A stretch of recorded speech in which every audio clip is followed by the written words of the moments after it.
is one of the most dangerous stretches of roads in our country. The Brent Spence Bridge, a perfect example, we're told, of what infrastructure in action looks like.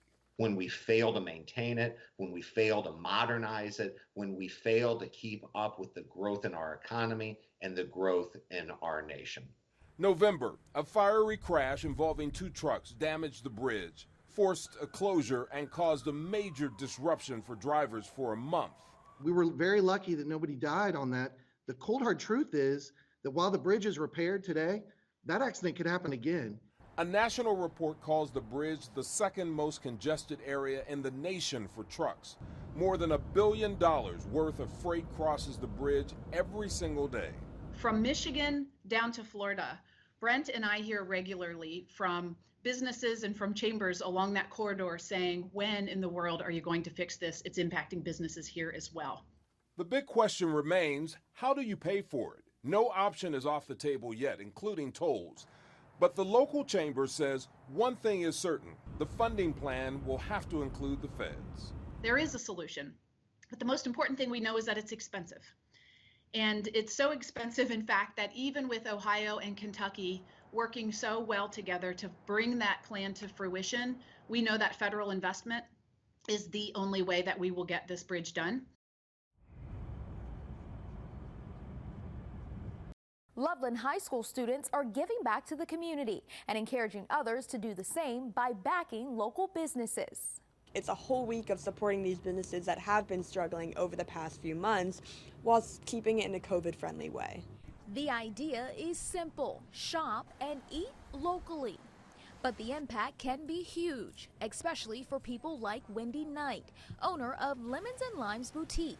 Her store opened just months before shutdowns. What a crazy year to start a retail business. Like many others, Knight had to pivot, adjusting to online and curbside pickup options. Now, this student-run nonprofit, Tigers Inc., is hoping to gain leadership, marketing, and management experience, all while bringing your dollars back to the community. They're helping drive folks down to downtown Loveland for this Impact Week to help us keep our businesses going through this crazy time of COVID. Their goal is for you to support at least one of 30 participating shops and restaurants. These are our community members. I mean, these are friends, family, people that we work with or we interact with on a regular basis. We want to see those businesses succeed. We want to see those businesses be in business post-pandemic. Just come and support, like whether that's shopping at your favorite boutique or getting takeout with your family or just grabbing a coffee before you go to work. Niana Massey, WLWT News 5. Services began under the glow of a glorious sunrise. We're thrilled to be able to host the sunrise service again this year after last year having to cancel the service. We were determined this year, no matter what, that we were going to have some kind of a service. Night skies giving way to the pastel colors of morning as hundreds filled the parking lot of Arlington Memorial Garden to fellowship, to sing, to praise, to smile, even from behind the mask. We've been confined, we've been in our homes, we've been away from each other, and I think it's been a sense of detachment. And just seeing everyone here today, I felt that connection, those dots being connected again. The Easter message is one of renewal and new life, a message that echoed with those emerging from the pandemic. We're turning a corner, hopefully, with everything with COVID, so hopefully this Easter season kind of highlights that a little bit.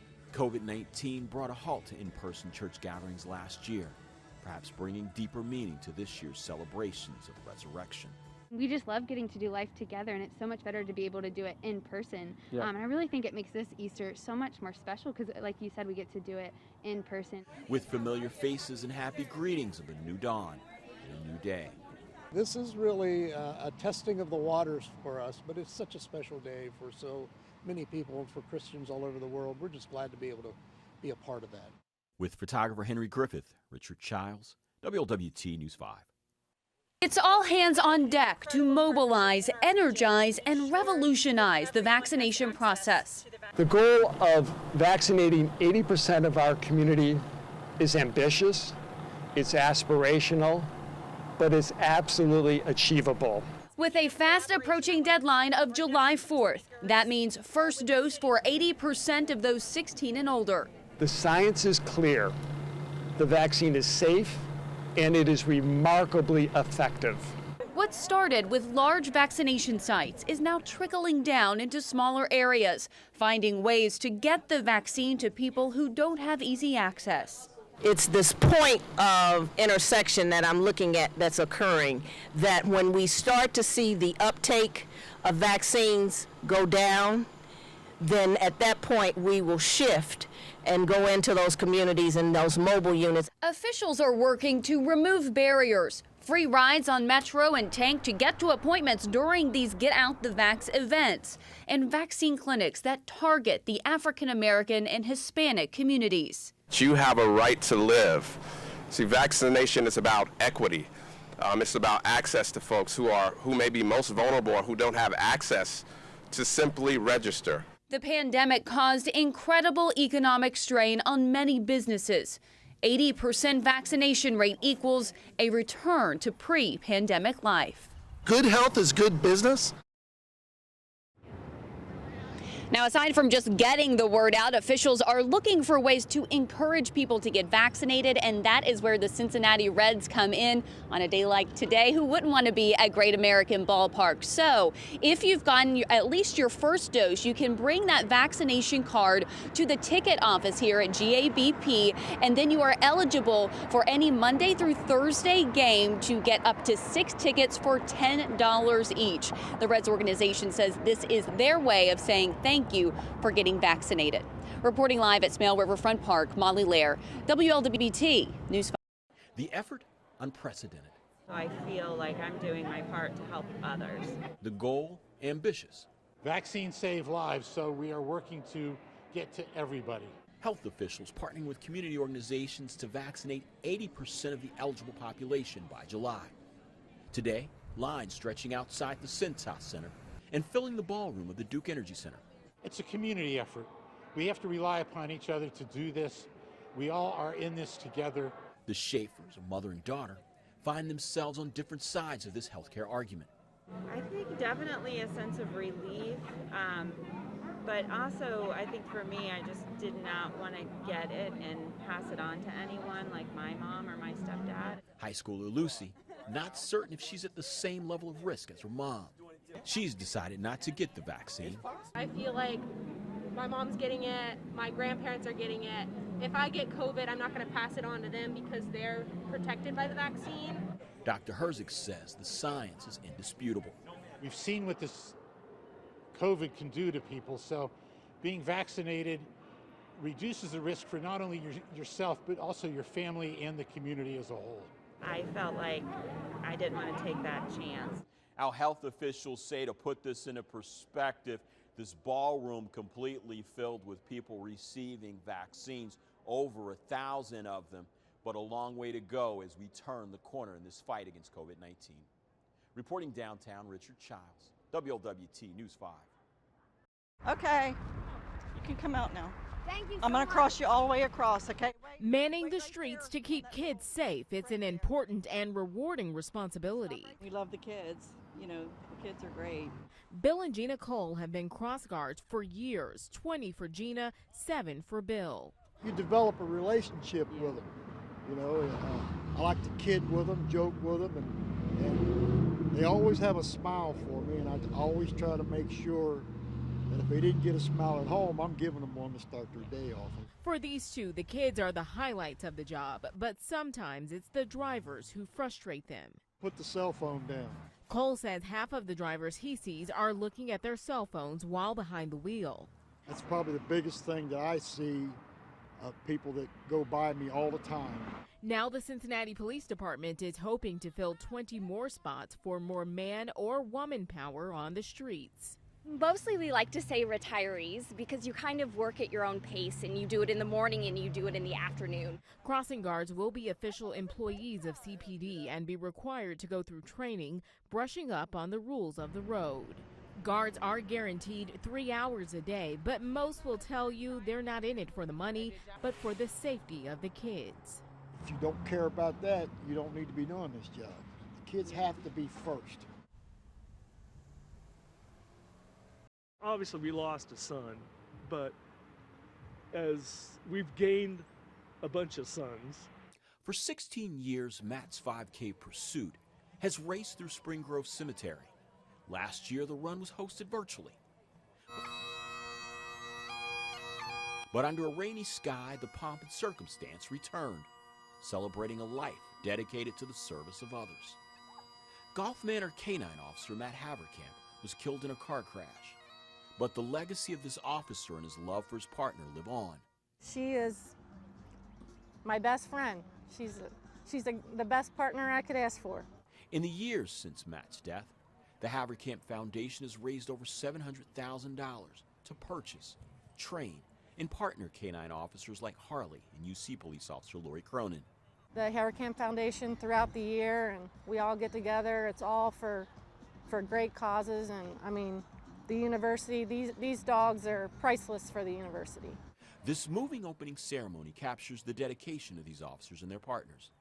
Drills and service demonstrations showcase the special skills of these canine officers, a testament to the life tragically taken away. Whenever they see a police officer, a first responder out there, you know, just think about them. I mean, because they put their lives on the line every day.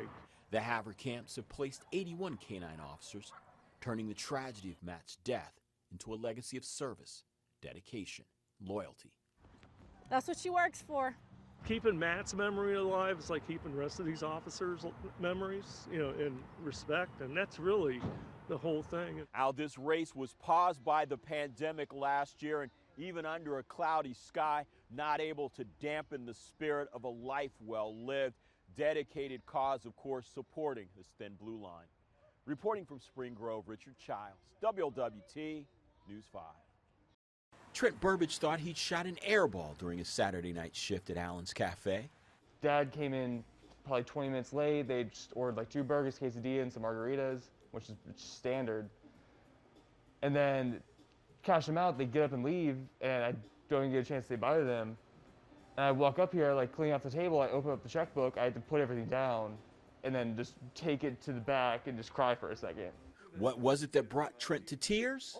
A $1,000 tip and a note. They crossed out their name and they wrote, like, add Miami to the Crosstown Shootout. Going back to January, the Crosstown Tip-Off has given Xavier and UC fans a chance to help out the restaurant service industry and show their school pride. Now this tip adds Miami University to the mix. It's huge because of COVID, but me and my coworkers... Thousands of dollars in the way of 4-digit tips have gone to area wait staff since the annual game between the basketball rivals was canceled. For the struggling staffs, the generosity's been a true buzzer beater. When something like that comes along, it just it affirms you know, what we're doing. 23-year-old Trent just graduated from UC, but for now, there's no question where his allegiances lie. We appreciate it so much, and go Miami, I guess. And even if the Redhawks didn't make the big dance, the generosity of this tip-off has added them to the growing and wonderful madness of March. Richard Childs, WLWT News 5. James, this will be our second time actually searching. The first time that we're able to get boats and divers in the water. For Nilo, we've been out here for a while. For weeks, teams have scoured the banks of the Ohio, searching to recover 3-year-old Nilo Lattimore and 6-year-old James Hutchinson. Police say both boys murdered in separate incidents. Hamilton County prosecutors say Nilo was killed by the man who claimed the life of his mother, Natisha Lattimore. Middletown police say James was killed and later dumped into the river by his own mother. Searchers say they simply want to bring closure to the families. The resources have been phenomenal. We've had ground, we've had drones, helicopters, we had a volunteer that had a plane out at Lunkin. They hope to allow the boys to now rest in peace. Now, these crews from NSI, North Star International, made up mostly of retired law enforcement and first responding personnel coming from all over the region, now ending up into this rough and thick wooded country along the Ohio riverbank, desperately hoping to bring James and Nilo home. Boats were able to get into the river for the first time since swollen water levels subsided. Searchers were able to work from horseback. This is our mission, our drive, is to bring people home, to find people that can't find their way back. 2 horrific deaths, 2 desperate searches. We're not giving up on either child. Richard Childs, WLWT News 5. I think it's especially meaningful to us to just be sure that despite what's going on around us, that people have access to the right food, the right ingredients, and they can still have a meaningful celebration of what's one of the most important holidays in the Jewish calendar. For the second year in a row, COVID-19 loomed, but remained unable to stop the spirit of Passover celebrations. We don't want it to be a barrier that some people are afraid to go out to the market, frankly, or they're not as mobile and can't go out. Volunteers loaded up cars, packed bags, sharing the traditional foods for the Passover meal with elderly and COVID-19 shut-ins. We use a lot of volunteers to come up, and we put all the bags in their cars ready to go and deploy them out into the community. From the protection of the car, they are uniting this community beyond the boundaries of social distance. Every time one of these volunteers drives through here and picks up ingredients and drops them in a household, even though they're socially distanced, they're still there. They're still checking on them. They're still saying hello. The tradition of Passover is about fellowship and unity and working together. Even in the midst of separation, it tells the story of a people fleeing plague and famine and quarantine, a familiar exodus in this year of isolation. You're not forgotten. You matter. This holiday matters, and we're here for you. Richard Childs, WLWT News 5. She was my baby sister. It's unbelievable what happened. Standing feet from where her younger sister lost her life, Hope Betts sheds tears. Her 17-year-old sister, Riley Betts, like many teens, had a lot to live for. She was a junior at Sycamore High School, creative, a makeup master, and artist. She wanted to go to college, graduate high school, be on her own, be grown.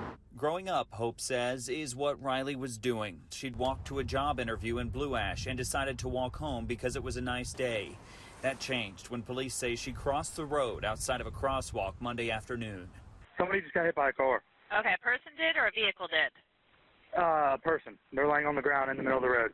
She's not breathing? No, she don't have no pulse. None.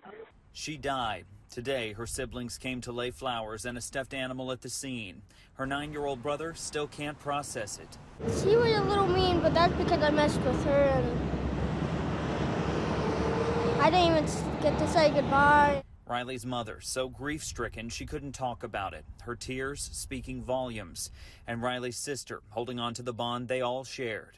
We're getting her cremated and putting her ashes in a necklace, and I'm getting a tattoo for her of things she liked. They say there is no replacing Riley. I love her and I miss her, and I'm asking everybody to keep my family and my friends in their heart.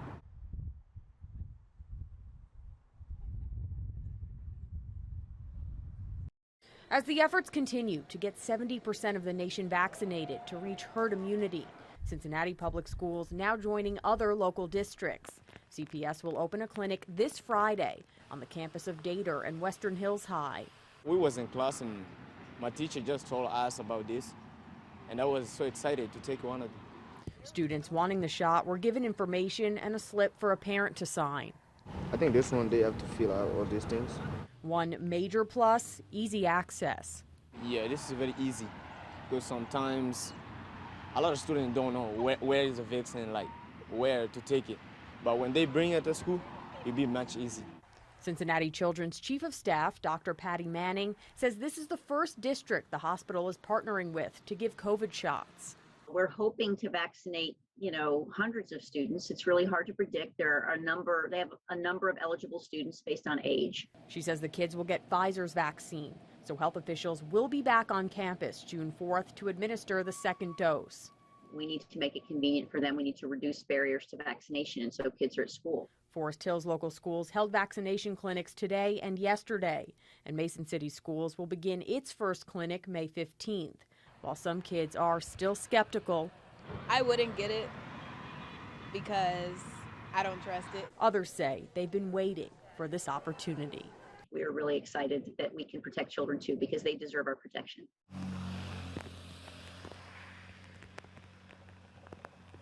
Last year, it didn't feel like celebration last year, and this year it really does. From bouquets and buckets to bistros for lunch, crowds dodged raindrops to make Mom's Day shine. After COVID-19 social restrictions slowed down restaurants this time last year, restaurateurs and servers glad to see the busy Mother's Day rush. We've all been through a lot, but moms have been through even more. We wanted to try to do just a little something extra for them besides the pancakes and the omelets. So every mom who comes in today is going to leave with a nice long stem rose as well as her rubber ducky. I think last year we saw each other at all. FaceTime, I think we did. And then this year we were all able to get together. Hugs huddled a little closer under umbrellas, and smiles shined bright even behind the mask and the fading shadow of the pandemic. We missed it last year. It was a couple of us that got together, but it's more better when you have a whole lot of family around you. It's always better to be in person, to be able to be around your family. So, I mean, it's nice to see them, but it's better to be with them. For moms, the wish very simple, the appreciation sincere. So thankful to be spending time with family. I've got a 1-year-old and another one on the way, so that's all that matters is health and happiness and being together safely. Richard Childs. Happy Mother's Day. Thank you, baby. WLWT News 5. Happy Mother's Day. It's a very moving and personal experience for everybody, I think. And so it's a great tribute. In the still and silence of the morning, visitors made their way quietly into the garden, a flag waiting boldly at the gates to greet them.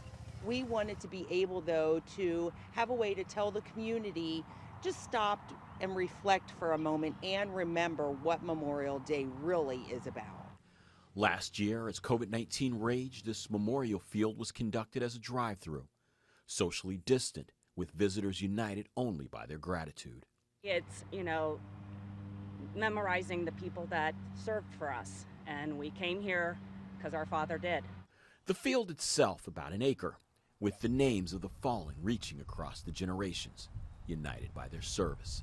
It makes you just stop and pause and realize, this great American country has been defended by so many for us. Our freedoms have been defended by so many for us, and we just want to help everybody remember that. Linda and Connie's father's here. They were able to pause at his flag, remember, reflect, and say thank you on behalf of a grateful nation. It is amazing. I can't believe how many people are here that represent what they've done, and it is, like you said, it's powerful. It is very special. With photographer Henry Griffith, Richard Childs, WLWT News 5. For many, this Memorial Day holiday marks the beginning of the summer season, opening the pool or going to the beach. But the true meaning behind this holiday is engraved in these names and these men and women who've given so much for so many. The history rediscovered. The names on this memorial speak through the silence of the years. They echo in sacrifice and service to country and community. They have family on the monument. The honor roll was first placed in the center of downtown Loveland in 1944, a time when uncertainty ripped the world apart. Everyone gathered around this thing during the war, and it meant a lot to them. Years later, the memorial was tossed away, lost to changing times. My wife and I were going to buy it for a pool changing area for our swimming pool. Mike Books and Ron Kissick uncovered the discarded memorial at an estate sale. That's when fate stepped in with a more poignant purpose. We started looking around. I went to another shed and started looking around, and we found the different divisions of the service up there that you see at the top. They was in a different shed, and we just put 2 and 2 together and said, hey, this has to be it. What the men had found in an old barn was history reclaimed, a testament to sacrifice and service. One generation speaking proudly and cautiously to the next, reminding us all, history recovered does not have to be relived. The citizens of Loveland offered this up in 1942 or 1944 to recognize those men and women, and but they offered up everything in service to their country and risked it all. So we need to stop and remember that from time to time. Now, after many generations of being lost to this community, this memorial is back where it belongs, front and center in the hearts and minds and memories of this community. In Loveland, Richard Childs, WLWT News 5. Well, just a few hours ago, a parade made its way through downtown Main Street here in Loveland. But now that all of the patriotic pomp and circumstances have faded, simply a poignant moment remains. It's a great day. Fighting through the tears, Valerie Zackerman carefully scanned this plaza, searching the names and lives lived carved in brick and posterity. It's definitely a day that she can remember her father, his brother, their two cousins who are on the memorial. For some, these are simply names in this garden of stone. For Zackerman, it's a living legacy, a reminder that freedom has never been free. World War II serviceman Meredith Poe and others from the Poe family are memorialized here on the Honor Roll. They are immortalized in the stone plaza as well. But Zackerman says, though past, their memory is never far, reminding every generation to be great. This is a way for her to honor him, something he would have loved to have done. He would have loved to have been here. It would have been such a privilege to him. The pictures may have faded through the years, but their memory speaks clearly, honestly, directly. Just never forget. Exactly. Now, many say this Memorial Day is a time for reflection, and in the midst of COVID-19 and pandemic, it has been very different. But they say that history teaches us this is a time for reflection and moving forward. In downtown Loveland, Richard Childs, Wlwt News 5. Well, this school bus is filled not with students, but with teachers who are new to the Hamilton City School District. Their assignment, ride on roads near Ridgeway Elementary, their home school, to learn about the lives of the young people who will be in their classroom in the fall. Hi, welcome aboard, Ashley. Ridgeway Elementary Principal Kathy Wagenfield assumed a new title today, tour guide. Hi, Sienna. Hi, Katie. Come on in. After welcoming several of Hamilton City Schools' 80 new teachers to Bus 34, Wagenfield made it clear this was no ordinary road trip. We want to welcome you aboard! Today's bus tour was designed to help new teachers at Ridgeway and other schools get a feel for the city of Hamilton and the neighborhoods their students call home. You'll see as we go through the Ridgeway areas, it's very diverse. We have kids from all socioeconomic places. Wagenfield calls that a point of pride. Hamilton's made up of 17 different neighborhoods. Superintendent Mike Holbrook says exposing new teachers to the sights and sounds of Hamilton and the places kids call home is critical. Understanding how to build a relationship, understanding the homes that our students live in, that's a critical piece to teaching. New teacher Stephanie Brown agrees. I think it's important to build community. I think that's the #1 thing in our classrooms that we have to do, and to know where your kids come from is the first step. Well, the enthusiasm these new teachers have is evident, and Mike Holbrook tells me it's one of the bright spots out of what's been an awful pandemic. He was able to use federal relief money to hire more educators than he imagined possible to help students who've been struggling. Reporting in Hamilton on bus number 34, Todd Dykes, WLWT News 5. More people are vaccinated and more restrictions are being lifted. After spending a year inside, you may want to spread your wings, but you have company. The cicada invasion is getting more intense. Millions of the bugs will tunnel out of the ground around greater Cincinnati, much to the chagrin of bar owners with outdoor seating. As important part of the bar culture it is now due to COVID and everything else, we wanted to create a space that was kind of safe from some of nature's exposures, like the cicadas. Some of Mother Nature's follies are impossible to avoid, like an afternoon shower. But this East Walnut Hills bar has a workaround for cicada summer. Comfort's in its name, but cicadas create a tricky situation. Here at Comfort Station, they found a fix where you can have a beer without the bugs. One of the leaders in our company is kind of like, you know what, maybe some netting would be really cool. We reached out to a few companies and found some to source and put it up last week. It was complete in just a few hours. A fully enclosed, yet open, outdoor patio, easing the worry that cicadas may keep customers away. Yesterday we saw our first cicadas crawling on the net and everything else like that, and yeah, super effective. Nothing's coming in. The response online was quick and positive, a safe haven for all those insect avoiders. Instead of wearing like those laundry hampers that everybody seems to have like upside down, I think this is a pretty good alternative. Keeping the bugs off and the good times rolling. In East Walnut Hills, Molly Lair, WLWT News 5. Really the last one because you don't know what you're supposed to do without the red jacket. The reason is as clear as the water in the deep end. Learning to swim is fun and can save your life. On a hot summer day, 13 Cincinnati Recreation Commission pools open their gates, hosting free swimming lessons for children and adults, all making a big splash. Are you scared? I can't swim. The grant-funded I Can Swim program memorializes two brothers, Cameron and Bryce Jeff, who drowned in a neighbor's pool. CRC Aquatics Director Ethan Hibbert says the program saves lives. Having that little bit of expertise on how to get in the water safely, be at the pool, and know how to keep themselves and their friends safe and know what areas they should be in and what areas they shouldn't be in, that's something that we're all really passionate about here with CRC Aquatics. Children's Hospital, along with the Red Cross, has helped paying for this training. To be safe in and around the water, if there's ever an incident, they know what to do. And if someone else is ever in the case of trouble, they know what to do. The statistics for urban and inner city youth swimmers is frightening, some indicating less than 60% identifying themselves as proficient in the water.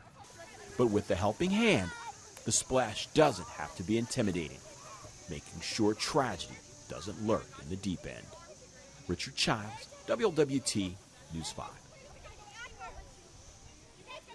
Michelle Lewis is staying close to her son, Myshawn. She still gets emotional recalling the frantic FaceTime call from her 10-year-old daughter. She just kind of put her hands up and was like, I try to help him. I try to help him and stop the blood, Mommy. I applied pressure. I couldn't stop the blood. It's all in my hands. They shot Myshawn. Myshawn was in the car outside the store at the corner of McHenry and Kavanaugh Avenues. His father had gone in to grab some things for their barbecue Saturday night. Then they heard what they thought were fireworks. She looked back and seen Myshawn had blood everywhere. 3 flights later, and Michelle was home by her son's side, the 6-year-old out of the hospital and strong beyond his years, comforting his crying mother. Okay, baby, I'm sorry. I promised him that I wouldn't cry. I try not to cry. A normally active kid, Myshawn is spending a lot of time on the couch, his legs bandaged and continuing to bleed. It went in through the thigh here and came out all the way like right underneath the butt cheek. And this one here is a smaller bullet. It came in right there and came like directly out. As Michelle now acts as nurse to her baby, there's a flood of feelings, worry for the mental anguish her children experienced, and anger anyone could be so reckless. I just hope he pays for it in every way possible. Myshawn Elliott sits propped on his grandmother's couch, playing Fortnite and laughing as he teaches the game to his mother. The evidence of Saturday's shooting hidden beneath a blanket. He's being a big boy, he's so strong. Michelle Lewis was on the other side of the country, helping fight the pandemic as a nurse in California. Myshawn was with his dad, who stopped in the store at the corner of McHenry and Kavanaugh Avenues in Westwood. He went in and was getting some last-minute items, some candy and things like that for the barbecue they were having that day. Minutes later, Lewis answers a FaceTime call from her 10-year-old daughter. She just kind of put her hands up and was like, I try to help him. I try to help him and stop the blood, Mommy. I applied pressure. I couldn't stop the blood. It's all in my hands. They shot Myshawn. 6-year-old Myshawn was playing in their car when police say 19-year-old Darius Harris Jr. started shooting. Myshawn was struck in each leg. By the grace of God, it didn't hit any arteries or vessels. It was just 2 clean entrances in and exits out of both lower extremities, both lower legs. Myshawn was sent home after one night. He's now on medicine and getting bandages changed a few times a day. Lewis is distraught her children experienced such horror. It makes me angry. It makes me scared. And you know, there's already things in this world that you're fearful of as a mother in general. Cincinnati, to give her family a brighter future, is celebrating a milestone birthday. I can give you 100 reasons why you will love getting to know Ruby Thompson. I like to take care of myself. I go to bed at a reasonable hour. I cook for myself, and I clean my house. Meet Ruby Thompson, full of energy and life as she approaches her 100th birthday. Her independence's part of her secret to longevity. She'll turn 100 officially on June 16th, but Saturday in Liberty Township, her family and friends gave Miss Ruby a nice centennial celebration. She was born in Alabama, married in Georgia in 1937, then moved to Cincinnati when she was 17. Miss Ruby was in the first graduating class of Robert Taft High School. Her family said Miss Ruby has been an incredible mother, grandmother, and great-grandmother. She pours out so much love to family and friends, always making herself available to help as many folks as possible. She told me she did a lot of babysitting over the years. Their mothers, they brought them to me. I had small children and I stayed home. I found out she has a great sense of humor. She even laughed at one of my jokes. But beyond anything else, she told me her uncompromising faith in God is her ultimate strength. If you don't forget Him, you don't have to fall over all the time, but you just don't forget Him. Take Him along with you. It's my niece, and I'm very proud of that. We're proud of the woman she's become. We're here to root on the United States of America and everything they're doing. From across the world, the Tri-State cheered on a local Olympian. And 9 minutes into Team USA's match against New Zealand, with her friends and family watching together, Rose Lavelle roared back. The 2013 Mount Notre Dame graduate scored the opening goal in the U.S. 6-1 win. Big brother John Lavelle and family shared the moment Lavelle's shot found the back of the net. It's a great feeling. It's incredible. It was amazing during the World Cup. The Olympics, there's just something special about that as well. So, especially after a whole year of not knowing whether these games would go on, I'm just really excited to be here with my family. The Lavelles have cheered on Rose's Olympic experience remotely, unable to travel with the athlete to Tokyo because of COVID-19. We've been FaceTiming in the morning with my daughter Julia, and she loves seeing her, and it's just always a great time. MVP Sports Bar here in Silverton has been the Cincinnati stand-in for the Olympic Stadium. It's a very exciting and very proud moment, not only for the United States, but also for local, hero, celebrity Rose Lavelle and the her quest for gold. With the world watching, a very special crowd cheering just a little bit louder, close to home. It makes us proud, not only because of the woman she's become, not necessarily an athlete, but how she represents the United States and the city of Cincinnati. She is 100% a hometown girl. Richard Childs, WLWT News 5.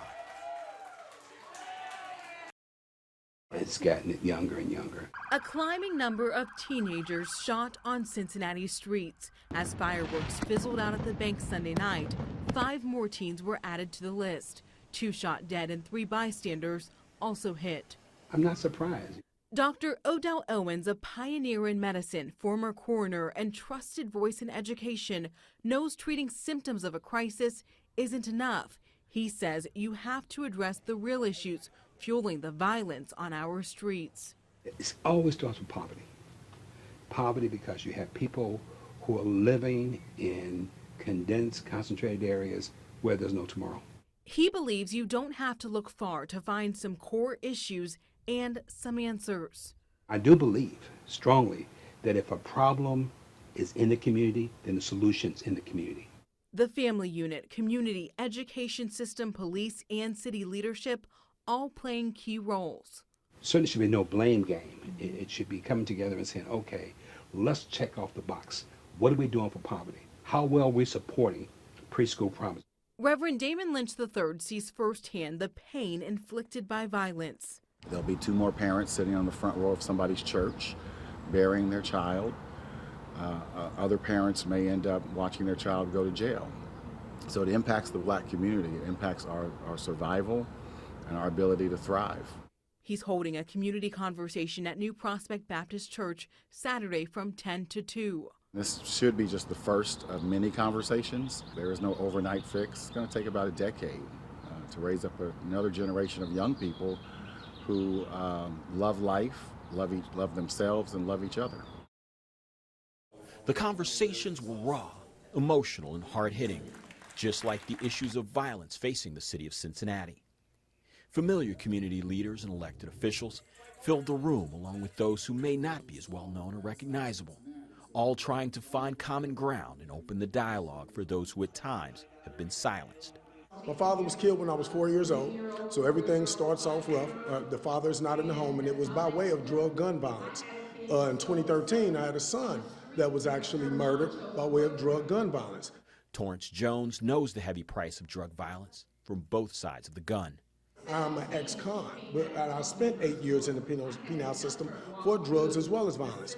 I've come to understand it is time, it comes to a point where it is time to turn this around and build up the community. Through table discussions and videos, participants saw Cincinnati through different eyes. The only difference we can really make with young people is to build a relationship with them, to take down our walls of judgment, to take down our walls of criticism, and try to get to know where they are and who they are and why they are. The questions are complex, the answers difficult, beginning perhaps with a conversation, listening to a message that may save a life, help build a better city. Been where you've been. I know that what you're facing is something that you believe that you were born to do. We were born to be leaders. We were born to be kings within our community. Find out who you are. Richard Childs, Wlwt News 5. I was very disappointed that it happened to be one of my own. That from Don Academy Superintendent Ramon Davenport telling me this violence hits home. The shooting death of one of his former students, a 19-year-old Sunday night at Smale Park, is the second Don alum lost to gun violence in the past couple of weeks. What do you think's causing all this? Well, you know, we can blame on a lot of things. I've heard several things. Hey, it's the parents. Well, you know, that's the easy thing to say. Yeah, parents are responsible to a certain extent, but we also are responsible in the community. We're seeing too many homicides for a city our size. That is the message of this community conversation in Avondale with youth about gun violence. Ennis and Cherie Tate wanted to pull together some young folks to hear what they have to say about the impact of gun violence. Meanwhile, Davenport tells me the inclusion of young people's voices is not optional if a real solution is to be found. Because I don't want my mom to have to worry about, oh, I might be the next person to get shot or killed or be in critical condition in the hospital. That is one of the things that kids, I guess, dislike the most is as an adult, we do all the talking, right? And we say, hey, I was like this, and you hear that often. I was like this. We never did this when we were growing up. Kids getting tired of hearing that, you know? So you want to let them kind of dictate the dialogue and tell us, hey, what's bothering you? What is going on?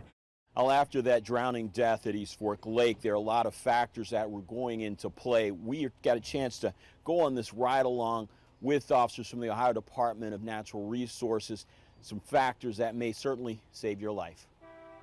Generally, the first thing I do when I get on the boat is I put my life jacket on. Even before boarding the vessel, safety precautions begin. The life jacket is pretty much your lifeline on the water to keep you alive, much like a seatbelt is in a car. Ohio Department of Natural Resources Lieutenant Michael Strippert has been patrolling the water for over 10 years. He says safe practices save lives. Cruising the river, Strippert and his officers keep their eyes out for dangers seen and unseen. With murky water, there's a lot of unknowns. You have objects that are just under the water line. But he says it was another unseen and silent threat, which corners linked to the tragic drowning death of UC student athlete Allison Sidlowski at East Fork Lake. Carbon monoxide poisoning. If we're tied up to something, eventually one of us will be like, starting to get a headache a little bit, you know? And so we'll realize quick, oh crap, we're getting carbon monoxide sickness is what we're getting. Exhaust off of engines near swim decks deny the body oxygen, leading to disorientation, possible drowning. It's a phenomenon the officer says he has experienced himself. On most days, for the veteran patrol officer, the day on the river is a mix of waves and inspections and warnings. Gentlemen, he's good. It's one of the newer green stickers. So, how you doing? Take care. But he knows the stillness of danger lurks under this water. It makes you think that life can change that quick. I mean, you're out here having fun on the water, and next thing you're involved in a boat accident and someone's missing, and that's the kind of calls that I get. All of those advice, those recommendations, as well as regulations designed to make sure that your life is saved and safe and having a good time on the water, Accidents, of course, happen so very quickly, but wanting to make sure that you're safe is the #1 concern. From the banks of the Ohio River, Richard Childs, WLWT News 5. No taxes. I mean, it's awesome. So why wouldn't you, you know? Why wouldn't you come? Customers say the tax exemption weekend makes the grade. I am relieved that I don't have to have the added tax on there. I'll be paying for exactly what I have in the cart. Ohio retailers ringing up the savings for parents preparing for the back-to-school season. When you come in, we have everything you need, all the local schools. Associates at this Meijer say it's been a busy weekend stocking up the shelves for customers cashing in. I think it's wonderful. We started on Friday. Anything under $75, everything is tax-free. They will not have to pay anything in this economy. That's what we're going to need. Parents have been busy checking the list. The pencils, #2 pencils. And totaling up those supplies. She needs a 1-pocket folder. Yep. It means a lot, especially with what has happened. For us, saving any type of money means a lot to us that we can get more for our child. Out for markers to glues to school supplies of all kinds, including computers and even clothing. This tax-free savings helping parents make a difference as they're going back to school, and also helping retailers. It's nice to be out and about and see other people out shopping, and a little bit more normalcy than in maybe a year ago. Economists say these tax-free weekends have been a boost for a sagging in-person retail. In a year of uncertainty, these cash registers are ringing in the new school year. Richard Childs, WLWT News 5. Welcome to Mason, the home of the world's greatest tennis. After a year away, the message echoed loud and clear. Cheers from the Western and Southern. Championship tennis has come home. After almost 2 years of not having tennis at the Linder Family Tennis Center, we are so happy that we were able to have such a successful first day. We had some great crowds, watched some great tennis, and we look forward to really kicking off the main draw starting tomorrow night. The week-long tournament will feature spectacular shots, fantastic forehands, along with food and entertainment to dazzle fans and friends from near and far. I'm from Chicago, and actually this is my first time at the Western Open. When I learned that it was here and I knew he was from here, I was like, let's go. It's a little bit different than when I was here the first time. I like the atmosphere a lot better, and coming back home is always good. COVID-19 protocols are in place, limiting player and fan interaction this year, and autographs are restricted, while many have chosen to wear a mask. But the big serves and volleys are back, some say better than ever. It's been so energizing for the players because they have spent the last 12 months going through different protocols and staying isolated in hotels, playing in front of empty stadiums, being in front of a packed house, so energizing. Now, with tennis fans and players from around the world pouring into the Linder Family Tennis Center, very clear that Mason welcoming home the world's greatest tennis, even if you can't see the smiles from behind the mask. In Mason, Richard Childs, WLWT News 5. The water was perfect, the temperature was good, it was nice and clean. Being around all those people and doing it together, quite an experience. Hundreds of swimmers took the plunge on this final Sunday of summer, taking a half-mile dip across the Ohio River for the Bill Keating Jr. Great Ohio River Swim. It's a beautiful morning, the water felt great, and it's just kind of a great way to end the summer.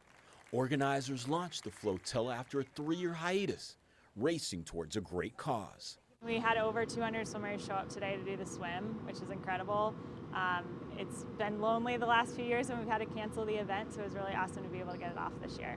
While the hundreds of swimmers stroke towards better health, the annual swim supports Adventure Club programs, all to inspire and expose inner-city youth and students to the outdoors. The outreach inspired swimmers like the Lacrone family. I think it's so full circle to kind of be teaching kids and then to come out here and set the example of like, this is what you can do, this is what you could work up to if you keep working hard. For the hundreds who hit the water, they say the river swim leaves them forever changed, making new waves and treading deeper waters. Well, I've been in swimming around Cincinnati for all my life, and this is just another good example of what this community does, helping people get comfortable around water, supporting a good cause like this. I think it's a wonderful extension and a great part of this Ohio River swim. Richard Childs, WLWT News 5. The skies shine blue through the Twin Towers like they did on that day 20 years ago. This morning, it was the memorial at Crescent Springs which galvanized the hundreds who gathered to pay tribute to the fallen. I responded like Stephen Silla, like so many other first responders, like so many noble civilians who had a choice to respond or not to respond. And so many of us responded to help our fellow Americans on the darkest day in our nation's history. Former New York City firefighter Carl Graziano was amidst the rubble of the towers. He lost brothers on that day. This morning he was here, his mission to honor them unfinished. What we saw that day was courage, was hope, was resilience. And yes, we should never forget the sacrifices made on September 11th, 2001. About 700 raced from the tunnel to the towers for this 5K. The course lined by the 343 who lost their lives. Every stride a living memorial to the men and women whose silence now speaks volumes. It overwhelms me because our mission here, above all else, is to make sure that people never forget. Area firefighters in turnout gear led the pack on this bright blue September morning, just like they did on that day. Their mission clear, racing to where they are needed most. When I look at this crowd and I look at the people, the firefighters, the police officers, the kids that are here, it's overwhelming because it lets me know that we're doing what we set out to do and making sure that people don't forget. From one generation to the next, they are remembered. Their voices, their dedication, inspiring all that we hold dear. Remember what happened that day, learn from it, and progress, and never forget September 11, 2001. With photographer Henry Griffith, Richard Childs, WLWT News 5. Dear Farrah, each moment away from you already seems like eternity. The unimaginable death of a child, that's a loss no mother wants to experience. But the heartbreak that thousands of women like Jera Boyd and April Griffin live with every day. I feel like after it first happened, I was like angry, I felt guilt, I had all these different emotions. So I was mad with God for a long time. I'm 63 and that's the only time I've been pregnant. In 1977, April Griffin was pregnant at 19. Her then military husband came from overseas for a short time to be there for their baby's birth. But nothing went the way that she thought it would go. I spoke to my obstetrician. He says, okay, go to the hospital. You check my blood pressure 3 times that day. Go to the hospital. I went to the hospital. They started IV in my arm, and all hell broke loose. Griffin said she knew something was wrong when she began breaking out in hives all over. She says her nurses still insisted nothing was wrong until it was. The next thing I remember is waking up and I see 2 monitors, one with a wavy line and one with a flat line. So they came in and said, we're going to do an emergency C-section. They took me in to do the emergency C-section, and it didn't work. They dropped me on the floor. Then they said, well, the baby's dead. We got to get the baby out. April's husband had to go back overseas while she was still in the hospital. And then one day, people came into my room, my mom and the family. Everybody's dressed in black. I'm like, what's going on? They'd had the funeral for my son. And I mean, my whole world fell apart. April says she did everything right during her pregnancy, eating healthy and staying active. Jera Boyd says with her loss, everything happened fast. My stress levels were up, and I was out with my mom somewhere, and I felt some fluid rush down my leg, so I knew something wasn't right. Her mom rushed her to the hospital. And they hooked me up to all these devices, and they basically looked on the screen and they said this baby's kicking her way out and there's nothing we could do about it. Just 20 weeks into her pregnancy, Jera gave birth. And she came out and I got to see her and hold her and pray over her, and then she was gone. Baby Farah only lived 10 minutes on Earth, but eternally in her mother's heart. Each moment away from you already seems like eternity. I wish I could cuddle you with kisses and feel your warmth and stare at your innocent little face for the rest of my life. You will always be Mommy's special angel. Now the mom of 4 has turned her pain into purpose, being an advocate for other women during their pregnancies. I think it's very vital, especially for women who have endured infant loss, to reach out to other women and let them know that they are not alone. Some 44 years after her devastating loss, April Griffith is also using her experience to empower women to ensure they have healthy pregnancies and deliver healthy babies. I don't want any women to be sad about losing a baby. So I do talk to them about taking care of themselves. I try to get them to bring the fathers in for their OB visits so he can be a part of this. Both women using their knowledge to encourage others to take care of themselves mentally and physically during their pregnancies and even before. I thank God for allowing me to be the vessel to which you came through to share your life. To hopefully change someone else's narrative. I will always love you and thank God for you, Farah. Love, Mommy. What to some may have felt like an otherwise routine Wednesday was anything but for UC student Rachel Ma. When did you hear about it, and what do you think about this vaccine requirement? I heard about the vaccine requirement this morning, and I think it's a good idea that the school is requiring it because I know vaccines save lives, and everyone should do their part to get the shot. But on UC's campus in Clifton, which is now packed with students after months of COVID-induced quiet, there are concerns that university leaders may be going in the wrong direction by requiring all students, staff, and faculty members to get vaccinated against the disease. There are definitely going to be some people that are not going to be happy about it, but, I mean, it's whatever. First-year student Zach Pinnock told me his plan had been to not get vaccinated. I thought I was going to be the only one to not get COVID and not have the vaccine. I'm just worried what my mom has to say because she's kind of anti-vax a little bit, especially with the COVID vaccine being so new. If I got to get it, I got to get it. Ann Stevenson is more enthusiastic, though she wishes a vaccine requirement were already in place. I'm okay with the timing, but it would have been nice had it been a month ago. I recommend the shot, and stay safe, Bearcats. After learning the University of Cincinnati will now require his classmates to get vaccinated against COVID-19, Sterling Gaucher had mixed emotions.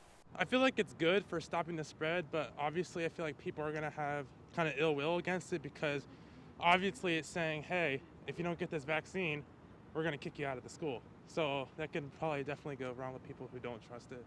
But third-year Bearcat Tom Hannigan says because Pfizer's vaccine has been fully approved by the FDA, now is the right time for university officials to make students, staff, and faculty members roll up their sleeves. We have to get all these other vaccines to even come to campus, so I just view it as, I mean, I've been vaccinated since March, so I'm totally good with it. I understand people being hesitant when it was, when it was under emergency use, but again, going back to all these other vaccine requirements that we have to have for school, they've all been fully approved.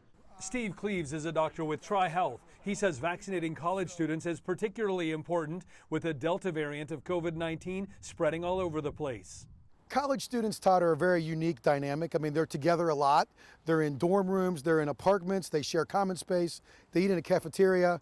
So therefore, vaccinations play a key role. Absolutely. Once you see a healthy young person who's really thrown for a loop when they get sick, you realize this whole thing could be preventable. In the span of about 8 hours Monday, an average workday for adults, 3 Cincinnati teenagers got shot. The first shooting involved a student at Wlwt High, across from the school's campus in Bond Hill. That's where someone shot a 17-year-old boy in the arm. Then, just before midnight, police found a 13-year-old and 18-year-old who'd been shot in an apartment complex off Liberty Street in the West End. It's horrible what's happening with these kids. Mitch Morris has spent countless hours on streets throughout the Queen City imploring young people to say no to gun violence. Despite Monday's bullet count, Morris is optimistic because he says he has to be. There's a lot of stuff happening to a lot of good kids in the city, doing a lot of good work. They graduate from school, they're going to college, doing a lot of community service. So I had to keep that in mind. There's a lot of kids that's doing well and doing good compared to the senseless gun violence happening in our community. Sergeant Kelvin Lynn used the same word to describe yesterday's shooting near Wlwt High School, a shooting that sent staff members into lockdown mode.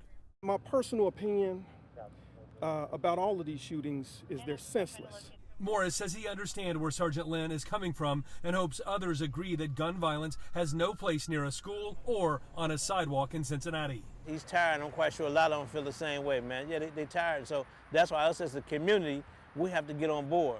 The community has to get involved and work with a partnership with the Cincinnati Police Department, and we can work this thing out together. It can't be no division. When it comes to holiday shopping list, oh, that's the one that's mine.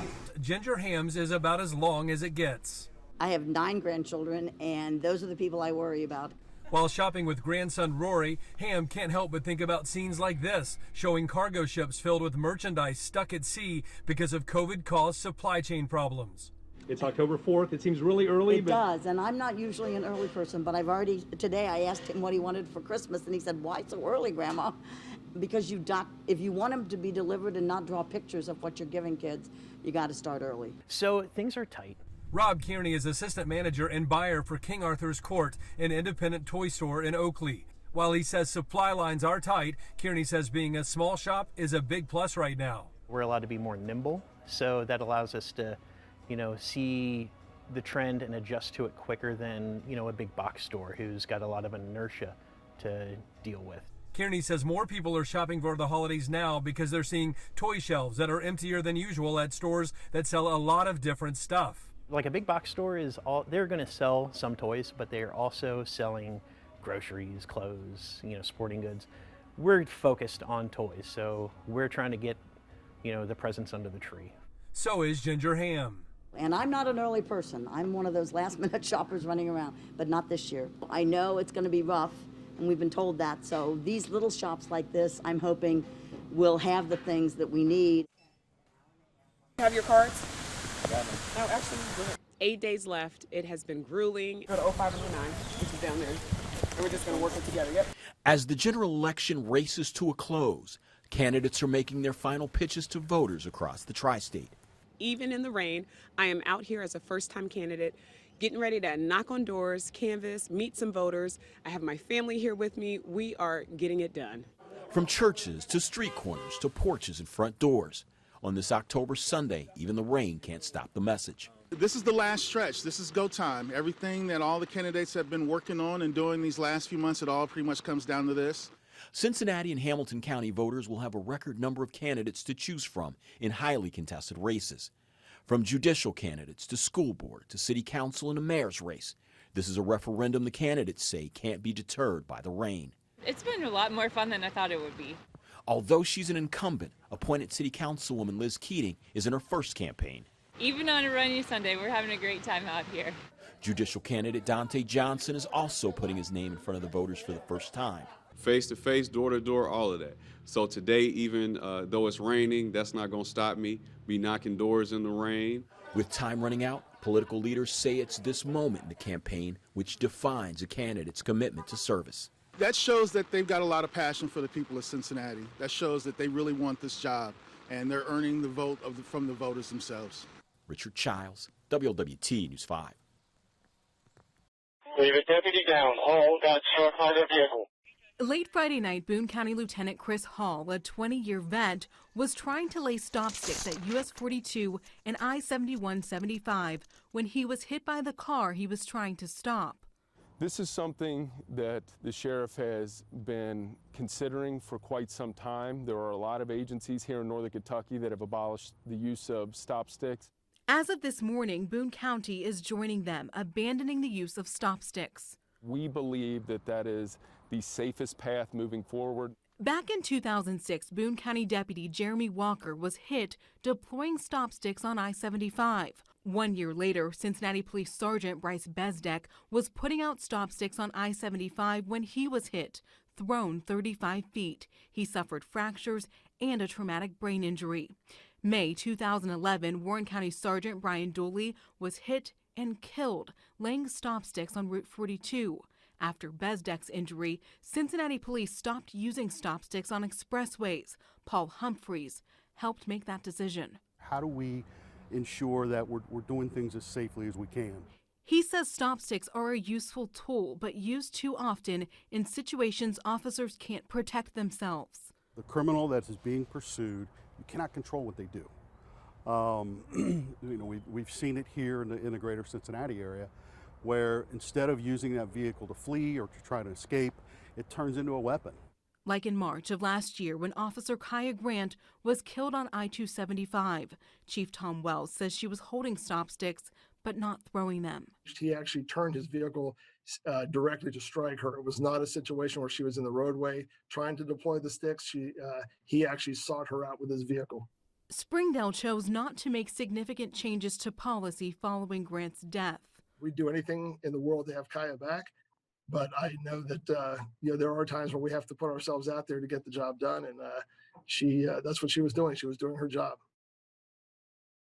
Well, good morning. Getting an idea of what the destruction is looking like all across the state of Kentucky. This storm, 200 miles, 4 separate storms, in fact, according to the National Weather Service.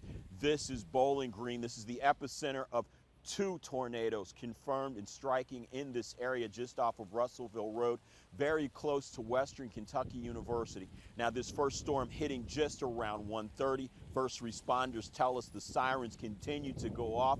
They were unaware that a second storm was bearing down on them.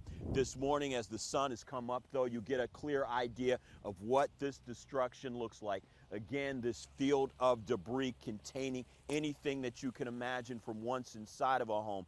2x4s, drywall, hard pieces of metal. Of course, we're seeing tree limbs that are down, but again, this is a very, very centralized location. Looking down here, this entire community, again, has been completely wiped out. We get an idea, though, of how intense these storms were. People who are living in this community wandering around, again, uncertain if their home is stable. We've seen, of course, the beams which are down, of course, and getting an idea, taking a look just all around where we're seeing this destruction. This gentleman, you see, of course, where the beams that hold his roof, decorative and ornamental, or perhaps that are part of the structure, collapsing. So again, uncertain whether or not that structure is particularly safe. That's what we've seen throughout central and western Kentucky in the aftermath of these storms. Governor Beshear has already confirmed at least 50 are dead. They're saying perhaps the death toll could rise to as many as 100. We'll continue to stay on the ground here and bring you more. Reporting this morning, Richard Childs, WLWT News 5. The cleanup underway here throughout Bowling Green after an early morning of destruction. You see backhoes and all kinds of equipment going to work through these neighborhoods. The destruction stretching out for miles and miles and miles as far as the eye can see. Construction debris has been strewn everywhere, and then the reality hits that this is the interior of someone's home. Didn't think anything of it when the power went out, and then an hour later, there's people knocking on the door to see if we were alive. We've seen chairs, we've seen furniture tossed, we've seen old growth trees broken like toothpicks, we've seen 2x4s and drywall, we've seen vehicles picked up, tossed on their side, and now the cleanup underway as folks simply marvel at the awesome power of nature. As this cleanup continues, it will be several months, years before life goes back to normal. For some, those are the lucky. Reporting in Bowling Green, Richard Childs, WLWT News 5. The devastation stretches as far as the eye can see. It's crazy. I mean, we take so much for granted in life, and you just never know what's going to happen. Homes ripped from their foundations, tractor trailers and cars flipped on their sides like toys. Old growth trees snapped like matchsticks. This Mossy Creek neighborhood has virtually been wiped off the map, torn from debris-strewn streets, crisscrossed by downed power lines. Making sure that people understand the good and the bad, and are prepared for that mentally, physically, and especially spiritually. Darren Kroger and his Crossroads Church, Masters of Disaster, are preparing to head into that heart of darkness. The tri-state is about 3 hours from the epicenter, but local volunteers are organizing as beacons of lights. They say they will be assisting the thousands they are in need. We mobilize our people, we fund our people, we go out and volunteer and want to be active and put our faith into action. That faith will go into action behind a backhoe or a chainsaw, lifting the spirits and physical demands of those in need, clearing much of the 200-mile path of Saturday morning storms. The magnitude of the destruction matched only by the capacity of hope now pouring into the hard-hit central Kentucky, all from across the country and here at home. We are coming. We will be there as soon as you are ready to accept us. With photographer Henry Griffith, Richard Childs, WLWT News 5. Digging through the rubble and what remains through this tornado, you see the full destruction, the fury of Mother Nature, realizing these are people's personal items that have just been tossed from inside of their homes. It's crazy.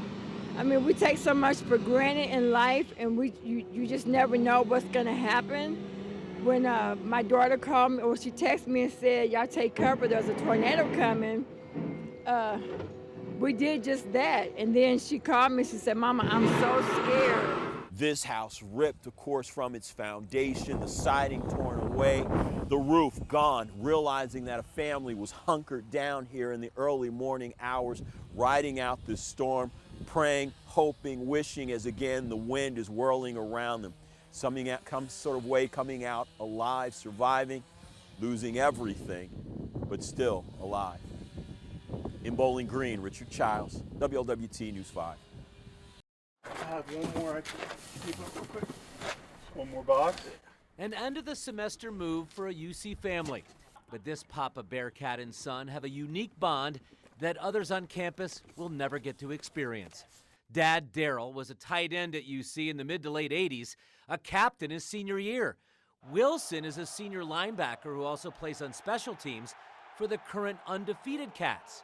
For these guys, football runs deep. It's an incredibly proud moment. I think they brought me home in a UC onesie, so I've grown up a UC fan my entire life, and it's an incredible opportunity to be where we're at and have my family supporting me along the way. When he came, you never dreamt it was going to turn into this, what it's turned into, and the ride has been phenomenal. I think the culmination was sitting in the stands at Notre Dame, he makes a big play, and it's like, wow. Daryl suffered through 4 straight losing seasons when he was with UC. So as Wilson plays at Cowboys Stadium for a chance to make the national championship game, let's just say he's sharing this dream with his favorite former Bearcat.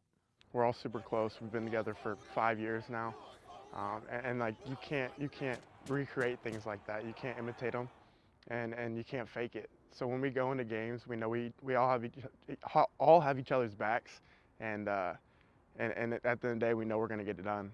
And Dad's just fine living vicariously through Wilson. His UC pride has never beamed brighter.